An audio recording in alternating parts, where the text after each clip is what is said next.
Hello everyone and welcome back to the Shockers Orbit podcast. It's great to have you along with us and joining me on these lovely lounges. They're now grey. They have been for a while.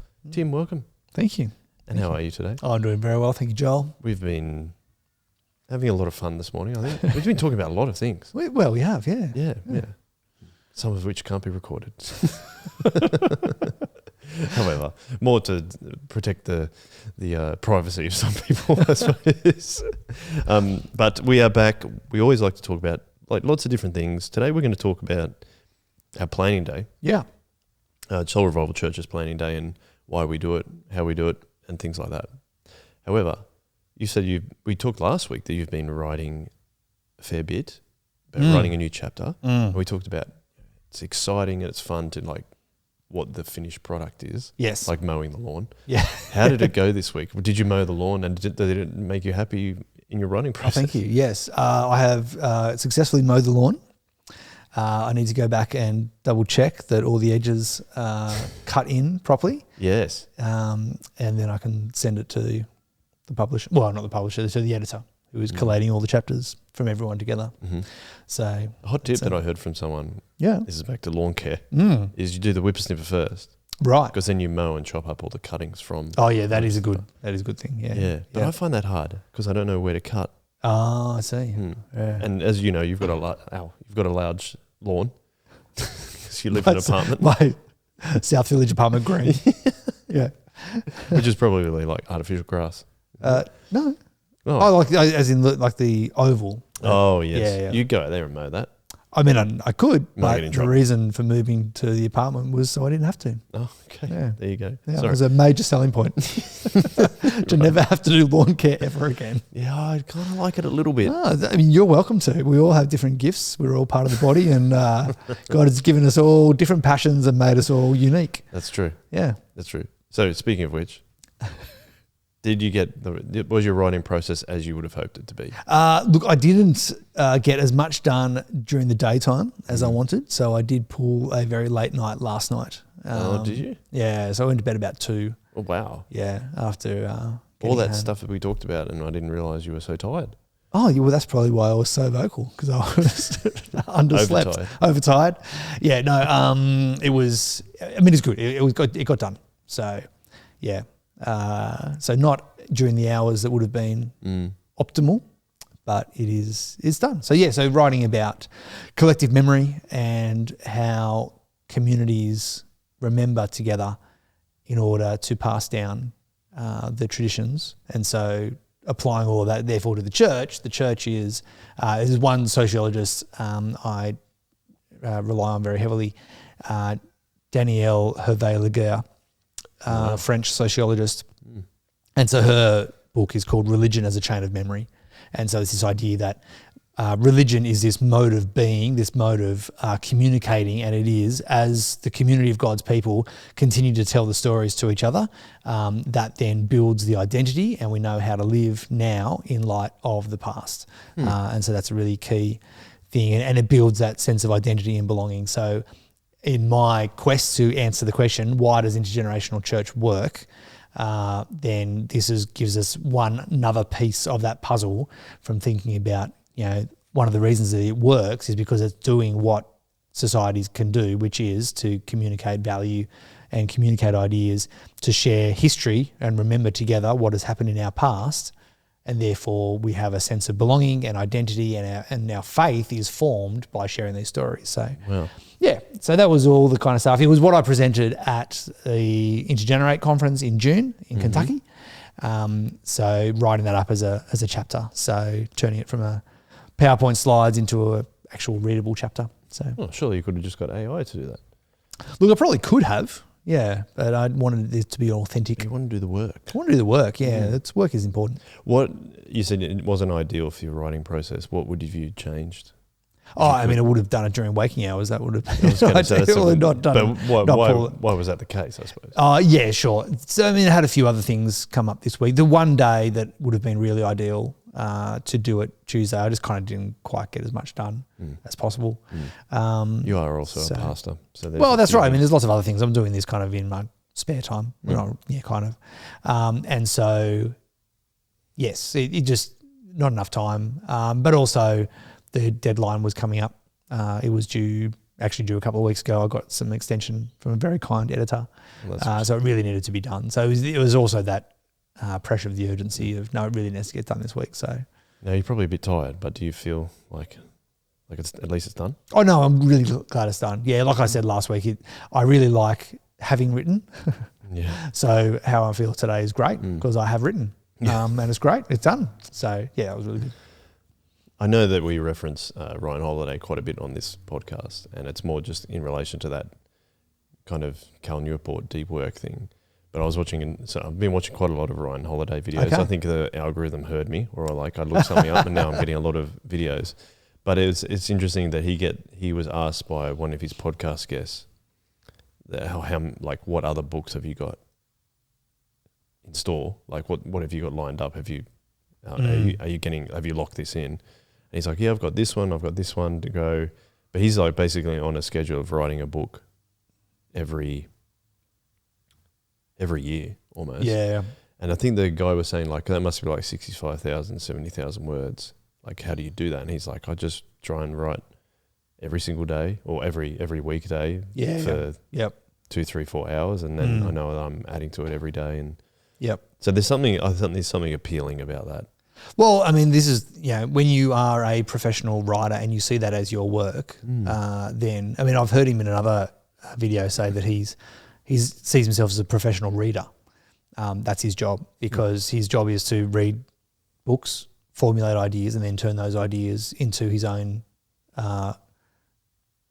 creation of a new synthesis or new ideas, or the way that this, I've read this, that's the foundation of then turning into this. And so being a professional reader and a professional writer is, I mean, in some ways it sounds, idyllic, but I think he shows that it's a lot of work that he's willing to do. Yeah. I think that's the key thing, is that he turns up to write in the same way as other people turn up to stack shelves, or to turn up and work the Excel sheet for their finance job, or that's just how he says it. I turn up and I do the work. So whereas I think I'm still not focused enough to do that. So I sit down and go, what should I write? And the turning up and just going, no, for the next 4 hours, I'm going to write. That's what I'm going to do. And I'm just going to churn out words. There might be good words, there might be bad words, and it might need to be edited later. But I'm just going to write for 4 hours. That's what I'm going to, or I'm going to read so that I can write, or whatever it's going to be. But and as you say, like I'm also a pastor. That's the key thing. And so to honour Soul Revival Church and make sure that I'm doing the right thing by my actual job. It's not these side projects. It's the actual job of pastoring people and children and families, and then creating the structures where they can happen. So yeah, definitely. Yeah, it's interesting how you mentioned it is his job, isn't it? And he sees it as his job. But it's so fascinating. We were just talking about before we were recording, about how he's created this momentum behind the fact that he does write books. So I was saying that Ryan has a monthly newsletter where he talks about the best books, being a professional reader, of the best books that he's read during the month, and then gives a little blurb on them. But then with that was where he's obviously able to promote his books and say, hey, if you like this, you might like my book, etc. And then he also, so still writing books, but then during COVID opened a bookstore with his wife. So now he links all the books that he reads are now carried in his bookstore, so he links to that. Yes. So generating business with that. Yep. But then, as I said, he has his podcast that he records at his bookstore, where they've built something, which is in a reasonably small town in Texas, in America. But then he does these like 20-minute videos where he gets his guests to walk around the bookstore with him, and they recommend books, and he just gives them all the books for free, but they get to see his, like, where he does all his work and where he writes a lot of the time above the bookstore. Like, he has an office above the bookstore where he writes and that kind of thing. And so I'm interested in this kind of entrepreneurial idea around media now, that you can just have independent media, because I'm listening to this podcast called It Was What It Was, which is a football history podcast. And I've mentioned it before, but it's by a guy called Jonathan Wilson, who's probably one of my favorite writers. And he's a similar thing. He's started a new podcast where he gets some of the best journalists to talk about issues in football. So that's called the Libero podcast. Mm-hmm. He's got a Substack. He started with a publication called The Blizzard, which is a quarterly, like actual physical writing. He's now apparently in the Falkland Islands at the moment recording a documentary around Thatcherism and football, and then how that impacted football at the time in the mid-70s. And I'm like, it's fascinating how in media landscapes now you can create something that's independent. Like there's Breaking Points, which is an American news podcast / YouTube show that I watch but it's a balanced one. But because they're not beholden by other powers, whatever that is, like a giant media conglomeration or certain political persuasions or anything like that, they actually have a Democrat and a Republican that work together to try and present a more factual overall view of what they're talking about. I just think it's interesting that you can use the internet to harness this media. Like you can create media landscapes yourself. Like you would say, all the podcasts you listen to now, they all have sponsorships on them now. It's like, this is brought to you by, AG1. AG1, that's a classic one. But anything on that in the independent media space, like is something that's captured your attention? Because that's what Brian's doing. He's doing it his own way. This Jonathan Wilson writer is doing it his own way. What are your plans to do in your own way? That's for everyone to go and like and subscribe on the Child in God's Church Substack. Yes. Actually, which has just been, I managed to follow my ChatGPT instructions and link my Substack. So now you can just go to timbeilhartz.com and you'll arrive at my Substack. So you link the domain. So linked the domain with the Substack, which, you know, high quality tech entrepreneurship there. No, it's pretty simple, but I'm not a tech person. Yeah. So doing that. Look, I think one of the things, and this is, again, like, you know, listen to a lot of the, it sounds like I'm just taking a lot of productivity guru type stuff, but a significant part of it spiritually, just to put like a Christian perspective on this, part of my problem in my curiosity life is coming up against my finitude. And so the idea our finiteness. Oh, yes. Yeah. Right. Yep. So God has made us finite.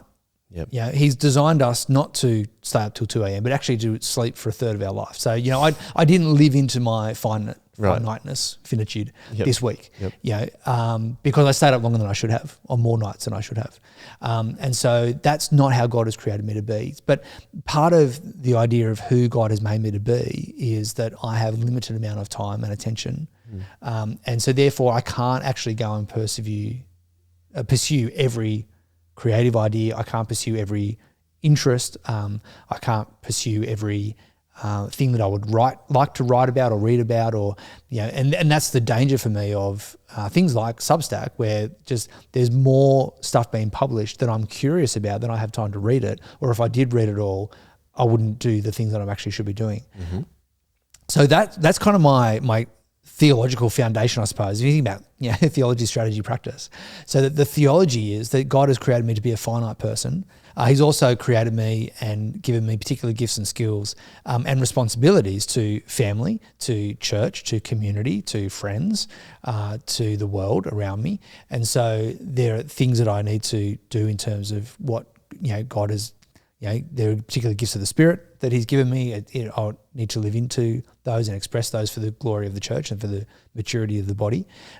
He has put me at this point in, you know, Ephesians 4 as a leader of a church, and so as a teacher, pastor, and so therefore my job is to equip the saints for the works of service, and so that is a really key part of what I need to be doing. So then when I think about people like Ryan Holiday or Cal Newport, it then gets to the strategy point of view, and it's like, well, what's the strategy here? And the key thing here that I think about is, I think they've been really helpful for my thinking of do a small number of things well. And that this is a big idea of Cal Newport's slow productivity. It's a key part of his so good they can't ignore you. And you see Ryan Holiday kind of doing the same thing, that he's managed to, he's very, very capable. He could do a lot of things.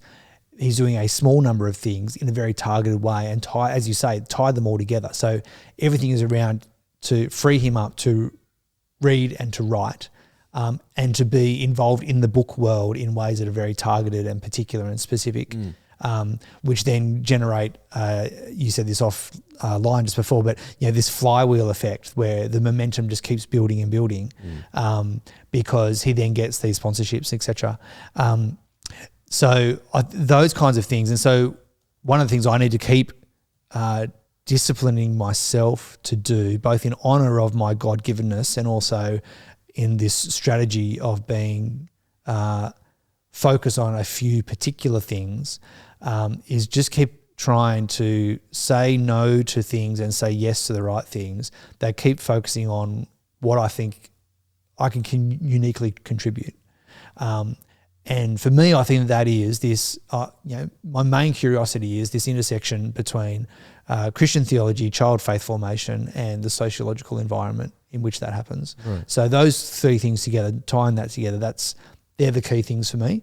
And so trying to focus myself on reading, writing, and practicing things that are in that space. So it means that for church, I am thinking, child faith formation, that's my job. I'm the kids pastor. I want to create teams, structures, curriculum, small group leaders. I want to train leaders. I want to do all the, pray. I want to be committed to praying for the families of our church. I want to be committed to meeting with the parents, meeting with the leaders. So all of the pastoral work that I have is around childhood faith formation and creating the best possible social structures that we can have as a community, as a church, in order to do that well. And then with the ability of things I have time over from that, to therefore be writing on the Substack or recording podcasts or whatever it is, that also fuel that. How do we do children's ministry really well, taking the social environment really seriously, and taking the community of God's people really seriously? That's kind of the focus. And I think what I need to grow in is that discipline of saying, no, this is what I'm going to read and this is what I'm going to focus on, and be really good at a few small things. And so the other thing I have picked up, and this is sort of the so good you can't ignore you type idea, is you build an audience through being excellent. Which means pursuing different things than, so Cal Newport he'll differentiate between becoming excellent at your craft and being consumed by the promotion of your craft. So he very famously has built an entire platform by never being on social media. He's never had Facebook, he's never had Twitter, he's never had any of those kind of social media. He has focused on being excellent at what he is good at, which is computer science and sort of popular level writings on how to live intentionally in a technological world. So Deep Work is his kind of biggest one. He's got one, A World Without Email, which I think is excellent, but it came out during COVID, so it kind of came out at the wrong time, so it has never done as well. But Slow Productivity is another one, and he's now writing another one called On the Deep Life, which will come out in about a year or 2 years. So I think in terms of what am I taking away from these kind of things is that to be focused on a few particular things, recognise that my finitude means that I can't pursue every good idea. This is where things like social media, like YouTube, those kind of things can be really dangerous for me because they are so distracting, because I have an interest in lots of things. Like I could, talk about the history, German, what's the book you were talking about before? German Coaches? Oh, yeah, German Coaching. Yeah. There's a part of me that goes, yeah, that'd be fascinating. And then there's another part of me that goes, is that going to help me be really excellent at the particular thing that I think God has equipped me with the curiosity to pursue? Am I honouring God? Am I honouring my vocation by reading those kinds of things, which might feed some sort of curiosity but not actually be the most beneficial? So it's trying to be wise in those kinds of things, knowing that there's just far too much out there for anyone to consume. And so how we choose to spend our time, being intentional about the way we spend our time, is really, really key. A lot of this is, I'm going back to the flywheel effect though, but Jim Collins wrote that in Good to Great. And he's basically saying there's no single breakthrough moment. It's consistent focus, effort in the same direction. Each small push adds up, and therefore it becomes self-reinforcing. And then the flip side apparently is what's called the doom loop. Oh, the doom loop. Which is when you change direction, constantly chase quick wins, and the wheel never gathers momentum because it keeps changing all the time. Yeah, right. But I think a lot of the things that we're talking about here is really helpful and really applicable to what we're going to make the majority of this episode on, which is the planning day. Because if you look at a planning day, for example, we could have lots of ideas. Yeah. But if we pursue all of them, we're probably going to enter the doom loop. Yes. Yeah. And it's similar. It's just fascinating. How do we apply that individually, as you're saying, but also as a church? And I think that's where we're trying to go with talking about the planning day. But I suppose that let's do that now. And I suppose what the first question is, why have a planning day every year? Well, one discussion we did have on Wednesday night at our council meeting was, do we change the name of planning day? It sounds a bit boring. What's your thoughts on that first? This is not my space. Like the thinking about catchy titles and branding, marketing stuff is not my sweet spot. So I'm fine with planning day, but I also realise it's not particularly exciting, but I don't have any better ideas. Yeah, I don't think in that kind of creative, clever type way. If people have a better name for it, chuck it in the comments below. Or you can give us suggestions. Yeah, give us suggestions. Planning day, the good thing is that it says exactly what it is on the box that we're going to be planning for next year. Is it too boring? Maybe. But do people care? I don't know. Because not a lot of churches we do ours every year. And again, you've got more experience of other churches than I do. But do you think every church do they do it every year? Well, so I think the difference is, and this we'll come back to the theology, strategy, practice of this in a sec. But a key difference of the way we do planning day is it's an open invite to everyone in the church to come and participate. So what I do know is that nearly every church I know of, the staff team will go away and have a significant planning time every year. So some of them will do it over a couple of days. Some of them will go on a retreat. So I know a number of churches whose whole staff team will go away for a weekend or even a week or a half week, and they'll do a big planning. And the idea is that they will prayerfully consider what they have achieved, give thanks to God for that. They will consider all the possibilities of things that they could do in the next year, prayerfully, meditatively consider those, think what lines up with the strategy they're trying to do as a church, what's going to be effective, ineffective, what are they going to stop, start, keep. So all these kind of things that we're going to be doing on our planning day as well. And then we'll come back, and then there might be a vision weekend where they will then communicate that to the church. Hey, your leadership team has prayerfully considered all the things we could do for 2026, and here's what we are going to be leading you as a church in.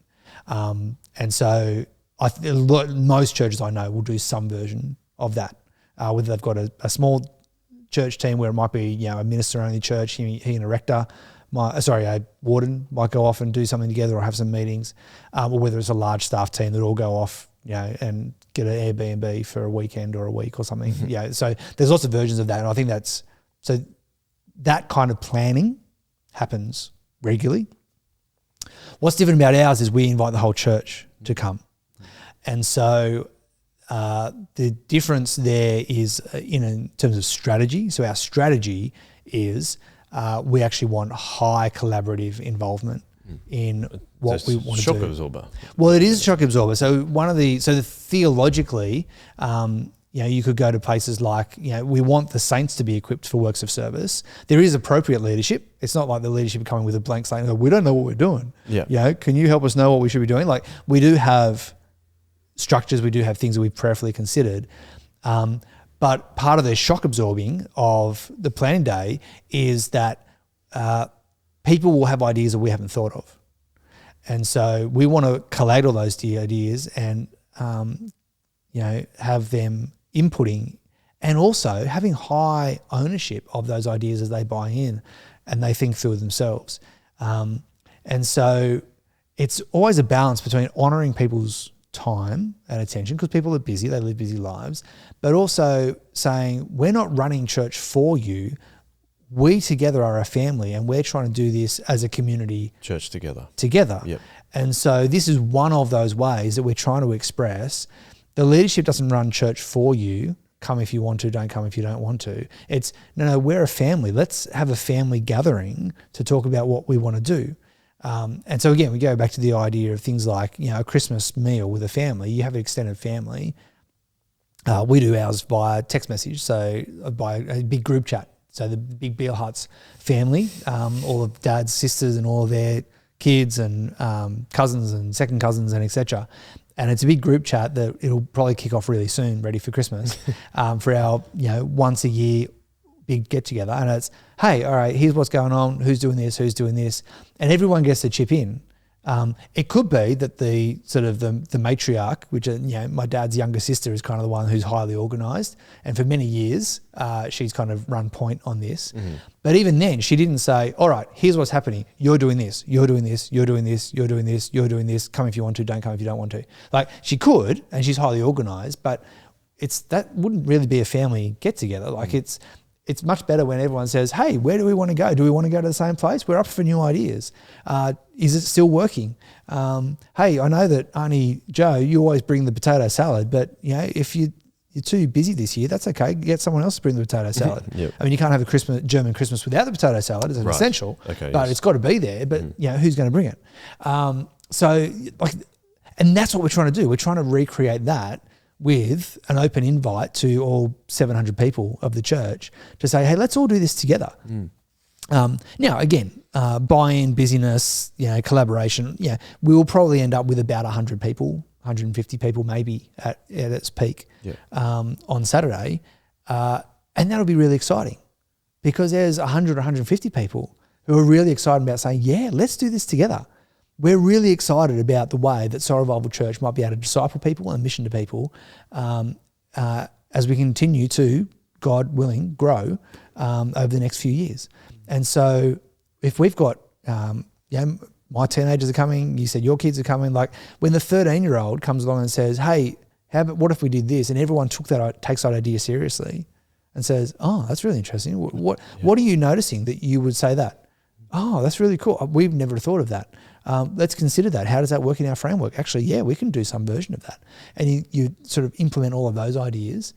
That's what we're trying to achieve. So what's the benefit of doing that, though? So I'd love to try and kind of articulate that out a little bit. So we've got the kind of two opposing ways of, let's just say the other ends of the spectrum of the planning day spectrum is, one is all in kind of collaborative, what we're doing, probably with some authority over the top saying, yes, this is like the structure and how we're doing it, which is how we've done ours, or how we're planning to do ours on tomorrow. This will come out afterwards. Compared to the one where it's just the staff team going away and then communicating that to the church of what they've decided to do.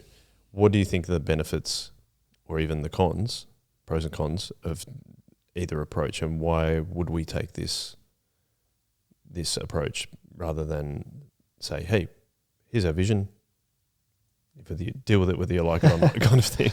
Yeah, I mean, but I think a key part for us is that it is an expression of the high value we have on collaboration and community. Yep. And community.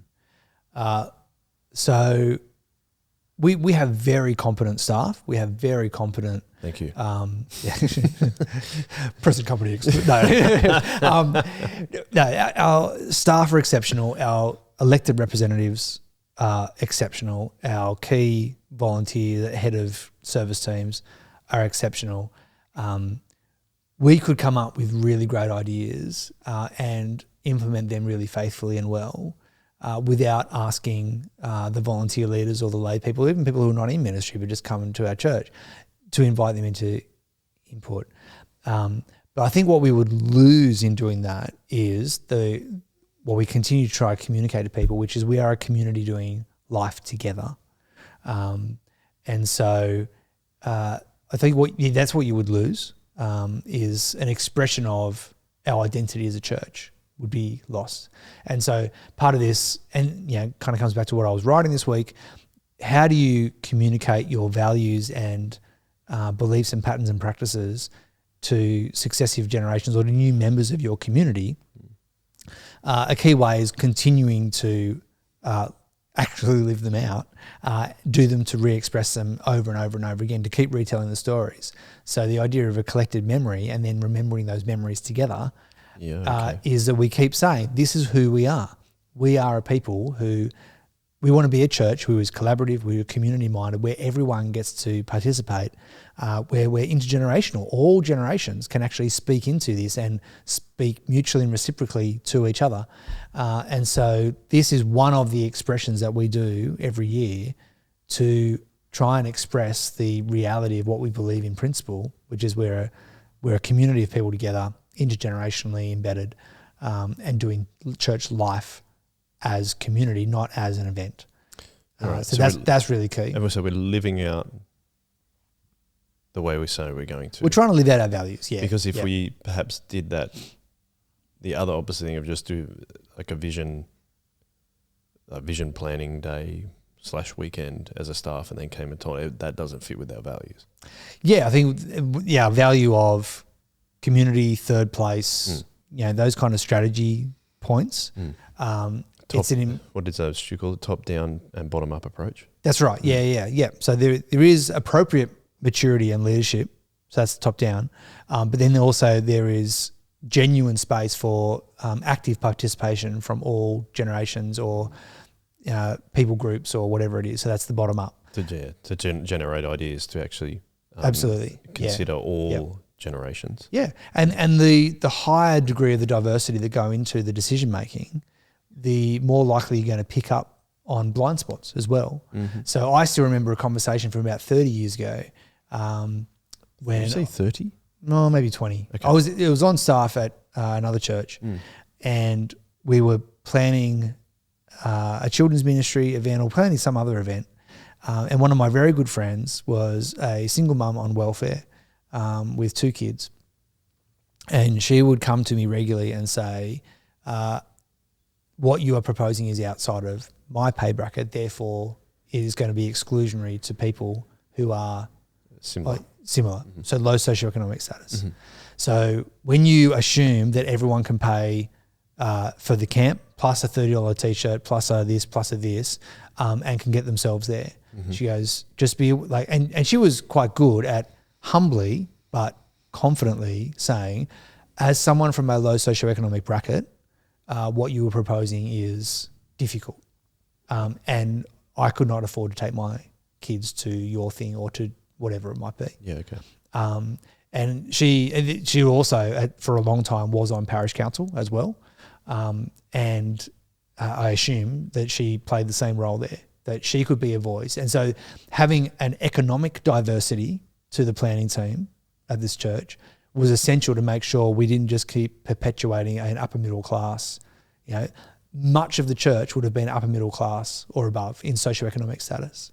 And so to have people who could say, hey, what you're proposing is outside of my socioeconomic ability was really, really significant. And so that's an example of someone being able to speak into the community. That's right, yeah. And so the diversity being important. And so that's what, intergenerationality, but whether it's, socioeconomic status, whether it's disability status, whatever it might be, the higher the diversity, the more you're going to be able to notice the blind spots you haven't noticed before. And so that's an important part of that planning process, is trying to hear from as many voices as possible. And I think about, just in regards to that, something that Ian from one of our ride gatherings said is that when almost like diversity is hard to understand why it's happening, is that Jesus is being glorified. Yes. In that sense. And I think that's what you're getting at as well. You're not trying to, you're actually getting at that and saying that the diversity that Jesus allows for is one of the ways he is glorified. Absolutely, yeah, because we're living out that body of Christ. Yep. We all have different gifts. And so our young people have gifts that have been given to them by the Spirit for the maturity of the church. Yes. Our CEOs that are Christians and our Bitcoin billionaires that are Christians, as well as... Do we have one of those? I don't know if we have one at our church. But as well as our the refugees and our migrants and our unemployed social welfare recipients also have gifts and skills to give to the church. And so, and part of that is their locatedness socioeconomically, socially, ethnically, generationally, whatever it might be. And so when we take those things seriously, we actually are honouring Christ because we're showing respect for the body. You know, Paul talks about this just before he talks about the body of Christ and the gifts in Corinthians. He chastises them for the way that they're participating in the Lord's Supper. And he's saying, you know, some of you come early and you have all the food and the drink. Being exclusive. And you're being exclusive because there are those who come later. Now, it's a subtext, but a number of commentaries that I've read have said this is actually a socio-economic thing, because if you were a free person and not a slave or not an indentured servant, then you had the freedom to turn up early. So it was the upper classes that were able to come to the meeting early, start having, cracking open the good wine and the good wine, and opening the, let's put all the bread on the table. Let's have a big meal, and they're eating themselves to their full. And so they're disrespecting the Lord's Supper, but because the Lord's Supper is meant to be a leveling thing, we actually all come under the same table. But by the time the indentured servants and the slaves from the communities had clocked off and able to turn up, the food was gone. Everyone was full or drunk, and so they're actually excluding people. They're not expressing the fullness of the body of Christ in the way that they participate in a meal together.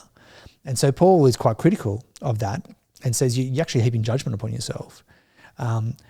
Better if because the Lord's Supper was not, it's lovely to share a meal together, but the point is not to just get your calorie intake for the day. And so he says, if you're thinking just about calorie intake for the day, eat at home and then come, because then you won't be as hungry and you won't stuff yourself on this food, and there'll be more for everyone. Yeah. So I think, so that diversity is really, really key to actually expressing, glorifying God, as he said, by actually hearing from as many people as possible. And so that's a key part of our planning day, is to hear as many voices as possible, and to get as many generative ideas as possible. And we will say no to most of them because, like I said about myself earlier, there's always far too many good ideas. Yep. There's 500, 700% good ideas than we actually have time for.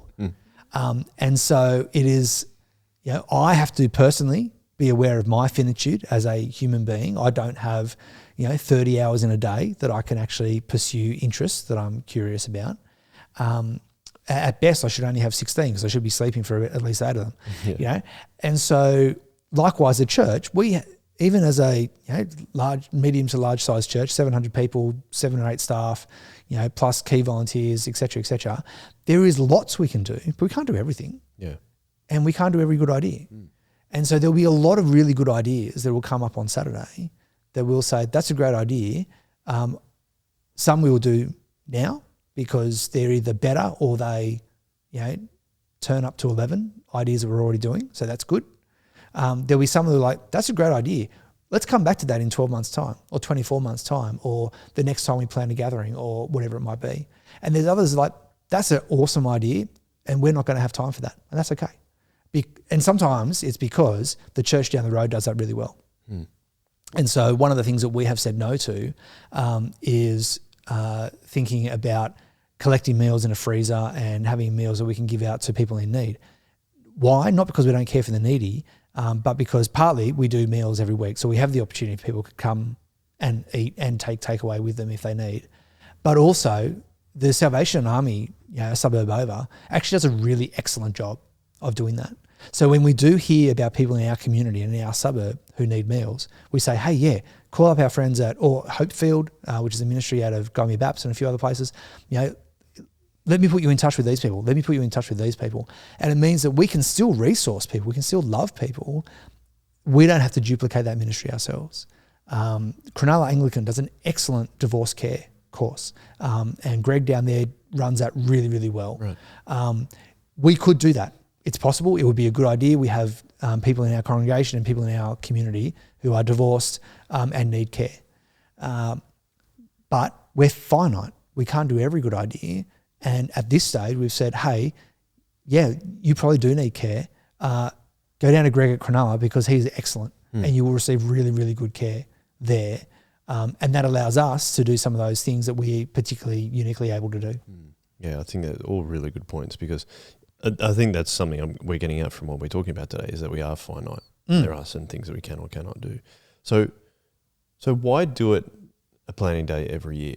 One of the things that really struck me listening to Stu on our council meeting was he said that, well, we're going to prepare as if God is going to grow us and grow the church, his church. And if he chooses to do that, we're ready. If he chooses not to do that, well, we still were ready if he was going to. Yep. And I really appreciated that because, I mean, being part of the launch team when we started with 30 people 13 years ago, and now God has grown us to, we were talking about our numbers being around 780 now of regular attendees across a weekend. That's something extremely exciting, but it's also something worth reflecting on too, right? And I think that's one of the reasons we do it every year, to see like where God has taken us in the previous year. Let's say 2024, it would have been 2024, 2025, because we always have it around the same time in October. So help me to understand, is that why is it best, and this is going to relate to your collective memory things as well, I think, is that how do we best reflect on what God's done, but then also look forward to the future as well, without what we're talking about, like having an understanding of where our finite resources and capacity can be allocated to. Yeah. So part of this collective, Danielle Haver-Legaya's idea of this religion being a chain of memory is that you keep reinforcing this chain by passing on the stories regularly. Like you need to keep telling the stories in order for them to have a formative effect on each successive generation. So part of why we would do this every year is because we have grown since the last year. So there are people in our church who don't know about our discipleship, mission and resource framework. They don't know about our theology, strategy, practice framework. And so part of the opportunity to do this every year is that we have new people in our church who don't know the way that we do things and haven't heard yet those key structures. Now, we also talked about how we do that in welcoming as well, and we do like newish type stuff. But there are people who haven't experienced this before, and we're inviting them in to come and experience it. So that's going to be part of it.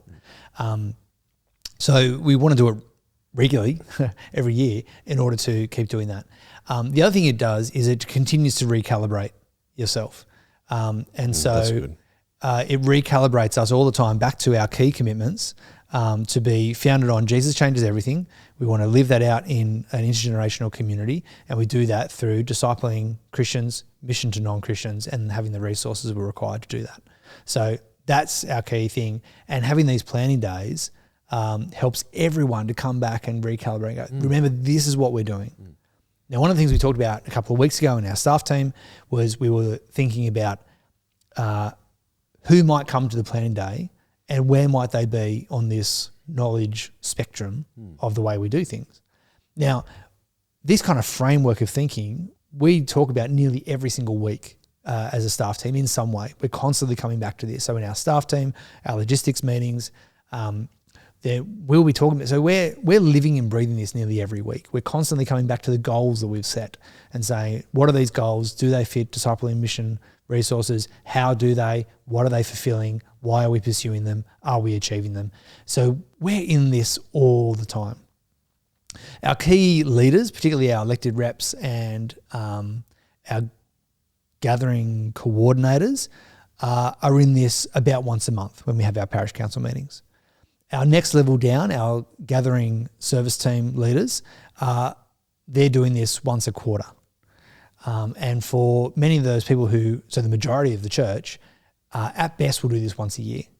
So therefore the ability to sort of, slide away from your focus becomes great. And that's okay, because the leadership are the ones who are really switched on, and they're continuing to guide the church and equip the saints for works of service. So that works fine. But it's a really good opportunity for everyone to come back together and go, remember, this is what we're doing. This is who we are. We're a church, a community with a heart for Jesus. We believe that Jesus changed everything when he died and rose again 2,000 years ago, and he changes everything now. So those who live in relationship with him are safe for now and for eternity, and are equipping us to do the works of service. So that's what we're passionate about. and it's an opportunity to do that. And we also, as you said, we look back and celebrate. We'll spend time on Saturday celebrating what we have achieved. So we're looking back at our goals. What did we say 12 months ago that we wanted to do? And it was really exciting. On Wednesday, we did this to a certain extent with a couple of key leaders at our council meeting. And I looked through, okay, Sunday morning, that's the gathering that I'm attached to. What did we say we wanted to do? And we go, actually, yeah, we have grown the welcoming team. We have grown the hospitality team. We have involved more teenagers in our leadership structures. We have started a teenage commitments group that meets regularly and is building the discipling cohort and the identity and sense of belonging that those teenagers have to Sunday morning. You know, there are all these things that we can achieve because we've actually done what we thought we wanted to do. Isn't that exciting? You know, kids ministry, we have implemented a new curriculum. We have equipped families better. We have maintained a commitment to our core team is really strong. We've grown the leadership team in a couple of different ways. And so that's great. Excellent. All right, let's celebrate that. Because it's easy to focus on what hasn't gone well. Oh, that's right. And I naturally are disposed towards that way. Okay. You know, I tend to be the person, if you got 95% on an exam, you wonder where the 5% went. That's just my natural disposition. Yep. So I need to remember to stop and celebrate what we have achieved. And also I want to go, great, this is awesome. It's a great scene for generating those ideas because you come from a place of thankfulness. Yeah. And positivity rather than like, oh, look at all the things that are wrong. Yep. Because there's like church is messy and there's always going to be problems, right? Absolutely. Yeah, that's right. And there's plenty of things that, and we've asked people we've sent out a survey beforehand. This is the other thing we've done new this year. We sent out a survey beforehand asking people, how do you think our church is going with discipleship? How do you think our church is going with mission? And what do you think we should either stop doing, start doing, or keep doing in order to be really effective in those two things? And we've had a number of responses come in, which is great. We'll collate those and put them all together for tomorrow morning. And the key thing here is that, again, people are sharing their ideas and that they're able to contribute, again, to the running. And we can celebrate all the creativity of all the people as they share how they're seeing from their perspective. And it means that on the day, we're not just taking ideas from the floor, though of course we will do that, people are welcome to, but it gives us, we have already sort of triaged some of those things beforehand and able to go to our table groups and say, all right, here's what people are saying about discipleship in our church. Do you agree, disagree, anything else to add? All right, well, therefore, what can we do in response? What sort of goals do we want to set because of that? Yeah. Well, I like how you've gone into the practicalities there because I think that's something worth talking about is like actually what's happening on the day. Yeah. So you're mentioning their discipleship, mission and resources. They're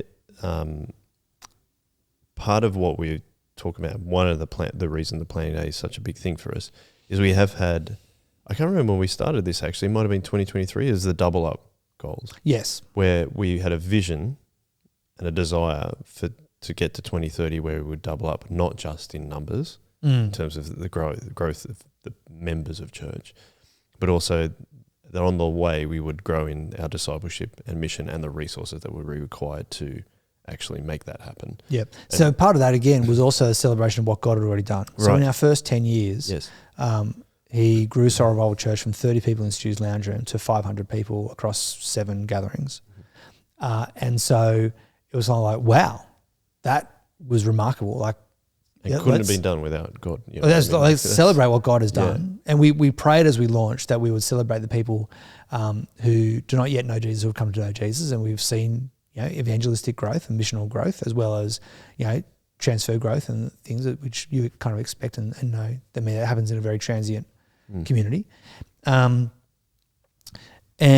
so we're like, whoa, like if God can do that in the first 10 years, imagine what he can do in the next 10 years. And so it was this prayerful expectation that, as you said earlier, God may not grow us. He may shrink us. He may plateau us. We don't know what's going to happen. But let's be ready in case we do double up again. It was conceivable at that point 3 years ago to say maybe we could be 1,000-person church in 2030, which would be a doubling up of raw numbers. But then, as you said, like it's not just the numbers; it's also all the other things. So, a phrase that we kind of used for a little bit, but it doesn't get used much anymore, is that we grow as we grow. So this was my original pitch for a theme for Berea. But the idea being that if we just grew in numbers but didn't grow in depth of maturity, then we could be mile wide but inch deep. So that would be a problem. Yep. And also, if we suddenly doubled in numbers but didn't have the resources to be equipped for that, we would struggle and we would ultimately fall over. We wouldn't have enough of a structure. And so, yeah, that's exactly right. So we want to grow. We want to double people's maturity. You know, we want them to love God more, to obey Him more, to be more faithful to Him by 2030 than they are right now. We want to see observable growth in the way that they love God and love others. That's really key. And, you know, we, again, prayerfully expect that as we grow in discipleship, that God will grow our actual number of people, because people who love God and love others will be sharing that love of God with other people. And so people who are disaffected with Christianity, who have been frustrated or burnt out at other churches, they sometimes come and find a place in our church where they feel welcome and love, and that they find that they can grow. That's a lovely thing. We know that people who love God and love others will be communicating God's love to those who are not yet Christians. And so we will see friends and family and neighbours and colleagues come along to church and check out Jesus. And so we do expect that our church will kind of grow in that way. And we want to see non-Christians become Christians. That's a key part of our vision, our goal. Like, we really want to see people who are outside the kingdom come into the joy and fulfillment and love of the kingdom. Yep. And then we also need the resources. We couldn't hold 1,000 people in our current sites and in our current 7 gatherings. So we will need to think about, we need more leaders. Like, if I was to double, at the moment I've got about 100 kids on the roll. If we had 200 kids, then we wouldn't have the spaces for them. I wouldn't have the leadership for them. I wouldn't have enough glue sticks for them. I wouldn't have, you know, we need to double up in our resources, but we will need to think about locations. We will need to think about sites. We will need to think about gatherings, you know, all of these things. So that's where the resource comes in. Yep. You know, we'll need more structures. We'll need more legal frameworks, like all of that kind of stuff. And this progress towards the double up goals under God has led us to create like kind of this matrix of, you know, it's got 9 squares in it of a way that we call a ministry health check of going like, where is this opportunity for growth, and what can we do to change that? And I'll put this up on the screen when we're talking about it, but if you can imagine, it's across the top, it's discipleship goals, mission goals, resource goals. So the 3 things that you were just talking about there. Yep. And then we break that down into personal goals, leadership team goals, and gathering goals. So it creates that 3x3 matrix where we can go, well, how are we going, for example, with growing personal maturity? That's one of the things that we put there. They're kind of principles that we want to work towards for those 2030 goals. How can we change that? Is it going okay? What could we do? Start, stop and keep? Yeah. And so that is kind of the focus of what this planning day is going to be, is we're now established within this 2030 goal mindset. How do we solidify that, and how do we keep moving forward as God, with partnering with God as He grows the church? And we can go, and the great thing about this health check is it can be applied to the whole church, our gatherings, so where all our different services, 7 of them, and then also at a service team level as well. So for communications, for example, we'll talk about it in there when we split up into service teams. But that's also how we've set up the day, isn't it? Is that we're talking about how we're growing in discipleship and mission and resources across the whole church, how are we doing that as gatherings, and then how are we doing that as service teams, right? And I think I'm actually excited of that, to give that whole day structure that people are going to be embedded in. I think that, what is that? Tony Robbins has full immersion with these things. Yeah, so you have to, like, they're long days, like you're fully immersed in the whole thing. So it's kind of harking back to that a little bit. But I suppose that's one of the practical elements. What else did we do? Because you mentioned the survey. So we, instead of perhaps people coming to us and going, here's the problem, this is where we need to fix it, we kind of want to get those out ahead, like kind of front load the day with those problems by doing the survey, right? we want people to say, well, not problems, but things. Yeah, they're not just problems. Change. Yeah. So we have something to work from to begin with, rather than trying to generate those things prior to actually going, how do we create ideas, problems, solutions? We don't want to create more problems. Ideas and solutions to actually moving forward into 2026. Yeah.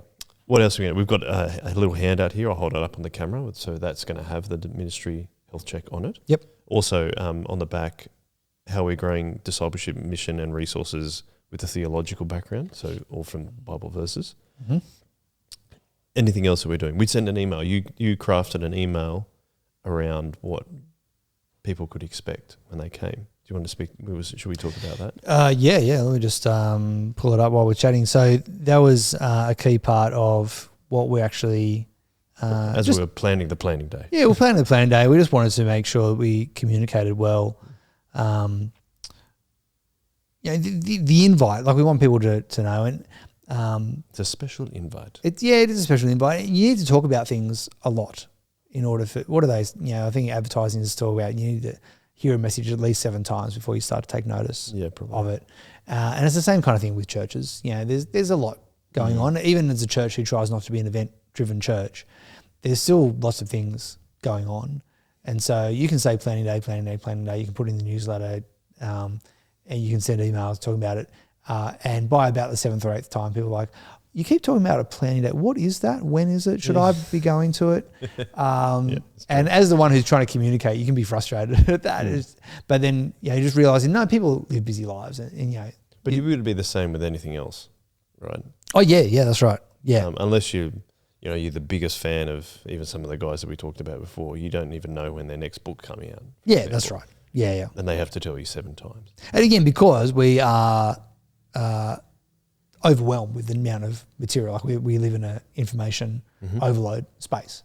And so you need to be very particular and follow the right things to know what's going on. Because we intentionally, for example, we haven't put any of this on social media because our outward-facing things like website and social media, we are hoping for more newcomers rather than established people at the church. Yeah. If people want to know more about that, they can go back to our series on communications, theology, strategy, practice, and how we actually do internal communications versus external communications, and we try and sort of sandbox them away from each other. But a key part of this letter, and this is, I want you to speak about this because this was your idea that you've gleaned, but telling people why they want to be at the planning day in a low pressure way, but just to communicate the excitement and the energy. And then also, this was the line that you particularly contributed, that what you'll miss if you're not there. Yeah. And so just to help people to see it's costly to not be there, actually. And I try to do this in a really fun way when I announced it on Sunday. I said, call up your nana and say, sorry, I know it's your 80th wedding anniversary, but I'm helping my church learn how to grow disciples and communicate the gospel to those who don't know Jesus. Just like, but trying to raise the stakes of what we're doing in a really positive, joy-filled way. And kind of in the way that I see Paul doing this in Corinthians, which is to say to people, God doesn't need you. He can do evangelism and mission and discipleship well without you. He delights in having you participate with him. Isn't this wonderful? Isn't it great to participate with God and to be invited into that space?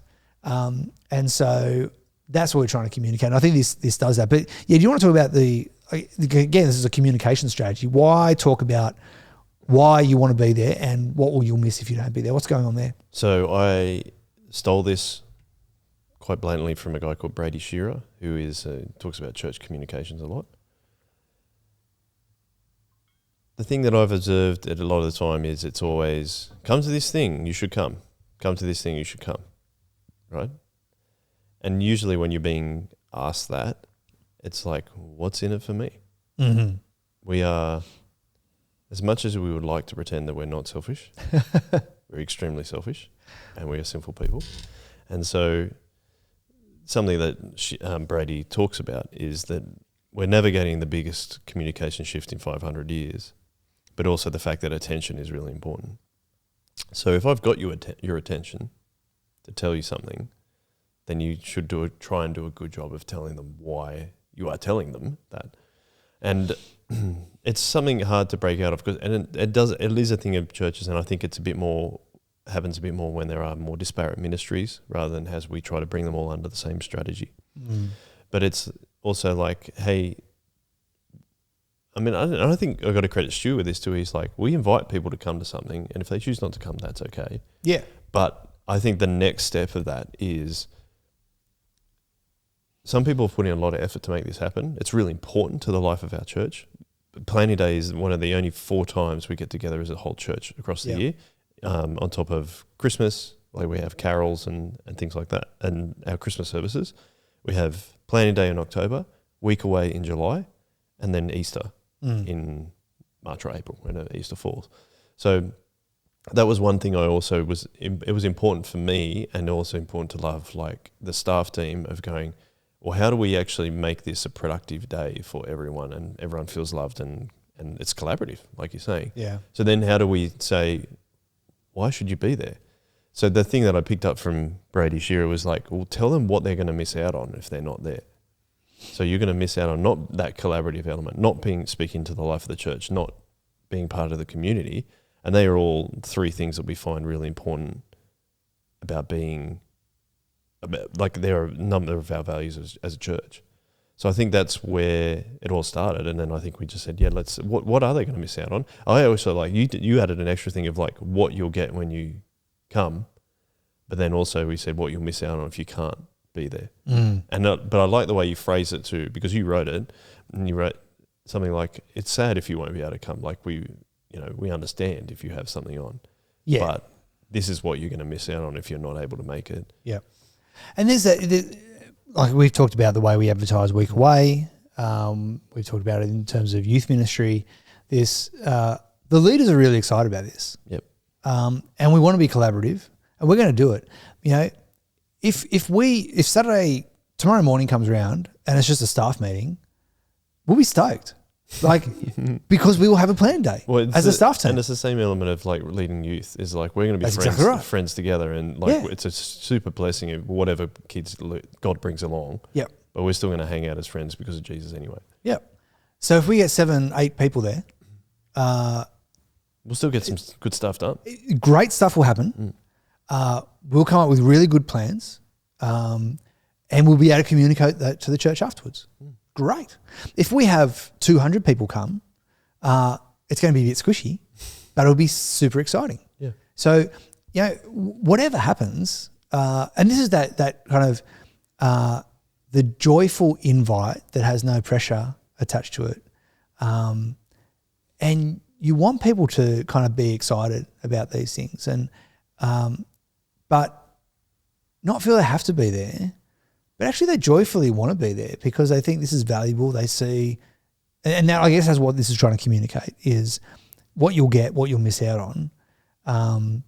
And, you know, we talked about in here, you know, you'll miss you won't experience the energy and unity that comes from our whole team rallying around a shared vision.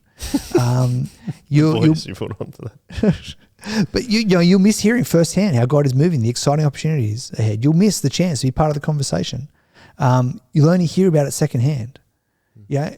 And for some people it's going to be, that's fine. That's all I have the capacity for. I have the capacity to hear about this secondhand. Yep. And yeah, God bless. No worries. That's fine. But hopefully some people it's like, yeah, actually that's meaningful to me. I actually want to be part of that. I want to contribute to that. And so the ability to come, and I think that takes us full circle to that idea of we're building collaboration. Yeah. The other thing I did here was to actually articulate the run sheet, and I think this is good as well. So this gives people clarity about what's going to happen, and it's going to give people clarity on the clear start and finish times. That's important for people as well. Like, again, busy people want to plan their day. What am I actually committing to? If I just came for some of it, what would that be? So some people are like, well, we have kids sport in the morning. If we turned up at 10, no point in coming, or what will I get to be a part of? And so there's a freedom there to come and go during the day, and see what you will experience if you did come and go during the day.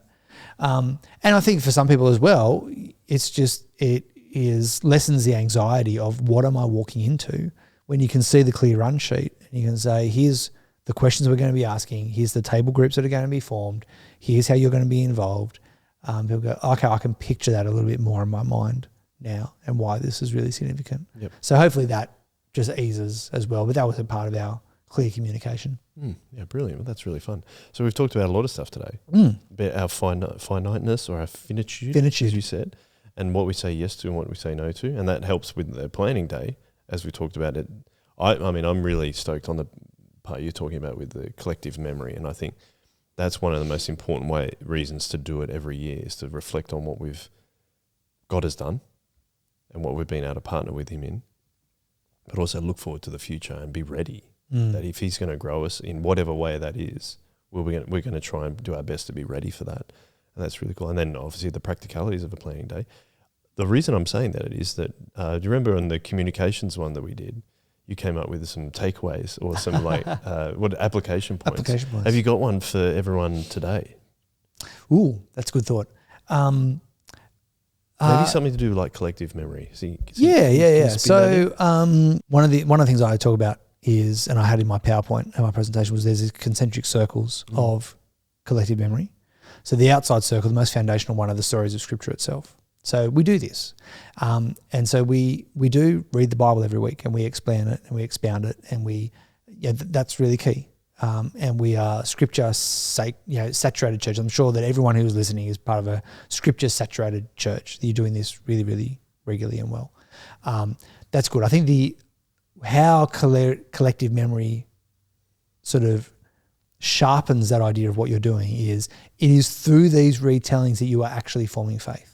And so just to be cognitively aware of, this is really good. What you're doing is really, really excellent. But then you've got more circles as you move in. So the next circle in is the stories of church history. So we believe the canon is closed, but we don't believe God stopped working after Jesus and after the early church.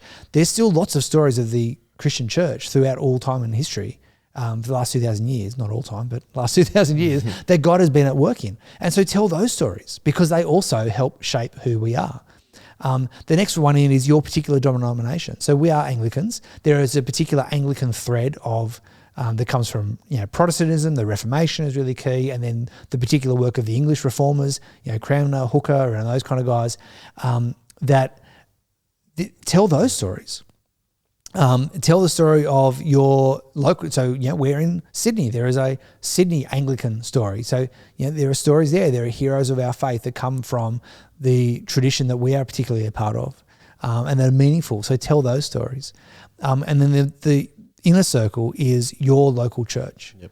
And so this is really key as well, to tell the stories of your church. And this is what I was writing in my chapter, is that we have a 13-year-old church that has a history before that. There's a group of leaders who are committed to being friends with each other, who are in paid and lay leadership at our previous church.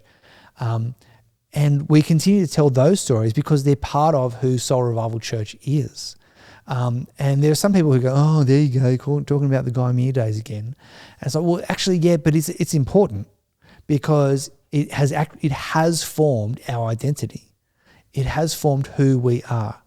And so all of those layers, the fact that we are Christians, the fact that we have a church history, the fact that we are Anglicans, and the fact that we are part of Soul Revival Church, telling all of those stories, and things like planning days and other times where you come together as a community to continue to retell these stories over and over again, because that is what is shaping us as people. It builds our sense of identity. It builds our consciousness as a Christian, and it is forming faith because we're learning how to live into the reality of the stories that we're telling one another. So that's kind of like to wrap that all up. So the takeaway, so that was a long way to get to a takeaway. Takeaway is keep telling the stories. Obviously the stories of Scripture, but keep telling the stories of your local church and everything in between, because it's really, really significant. Yep. And you know what? That's really interesting, because I looked up some quotes from Brady Shearer. Storytelling is the only type of communication that actually forces our brains to focus and pay attention. There you go. So there you go. What is your story? and how do you keep telling it? Okay, well, it started. No, No, sorry, no, it it's was goodness rhetorical. me. I apologise. You've already done a chip lunch. Oh, yes. But I hope you've had some value. If you're listening or watching, thank you very much, Tim. I appreciate that. And thank you to everyone listening and paying attention to what we have to say. You can email me, joel@shockersorber.com.au, if you want to talk about more storytelling and growing your collective memory for your local church. But having said that, it's been great. I've really enjoyed it. I'll see you at the planning day, Tim. I will see you there. I'll see you there. And we always finish with one way, and thank you very much. So, one way. One way.